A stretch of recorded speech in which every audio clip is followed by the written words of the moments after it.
मोहब्बत में कहानत का सफ़र। फादर खालिद रशीदासी। आपने जोश ईमान टीवी को बताया कि मैंने 30 सितंबर 1988 को bishop John Joseph bishop of Faisalabad के हाथों कहानत का साक्रामेंट हासिल किया। काहिन बनने के बाद मुझे 462 गाफ बे ईसा नगरी समंदरी में फादर रूफन एंथोनी बादशाह बिशप की जेर निगरानी 75 चकूक में रसालती जिम्मेदारियां सौंपी गईं। मैंने ये जिम्मेदारियां 21 साल तक निभाई। बादशाह मुझे बिशप जोसेफ कूड्स कार्डिनल ने फैसलाबाद में vicar general of Faisalabad Dicey's की खिदमात के लिए मुंतखब किया। जब बिशप जोसेफ अरशद फैसलाबाद के बिशप मुकर्रर हुए तो मुझे होली रोजी पैरिश मदीना टाउन फैसलाबाद में पैरिश प्रीस्ट की जिम्मेदारियां सौंपी गईं, जहां आज भी बिशप इंद्रियास अहमद की जेर निगरानी अपनी खिदमात सरअंजाम दे रहा हूँ।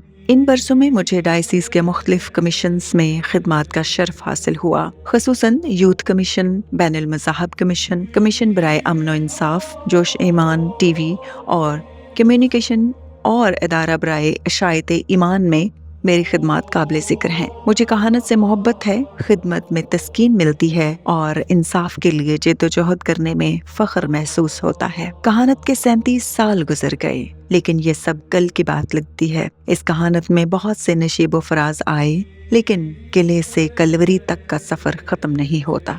जान देने तक वफादार रहने के अज़म ने मुझे बेवफाई से दूर रखा। कहानत के पहले दिन मैंने जो आयत चुनी थी वही आज भी मेरा विजन है।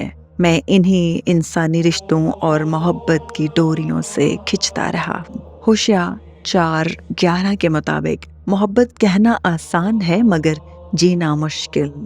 यीशु की मोहब्बत को समझने के लिए सबसे पहले अपने कद को सलीब से नापना पड़ता है और अपने आप को खाली करना पड़ता है। मैं हर रोज यीशु की मोहब्बत में अपना कद सलीब से नापता हूँ, छोटा रह जाता हूँ, अपने आप को खाली करता हूँ मगर मुकम्मल तौर पर खाली नहीं कर सकता। यही मेरी कहानत का राज है, यही मेरा सफ़र है और यही मेरा अहद है।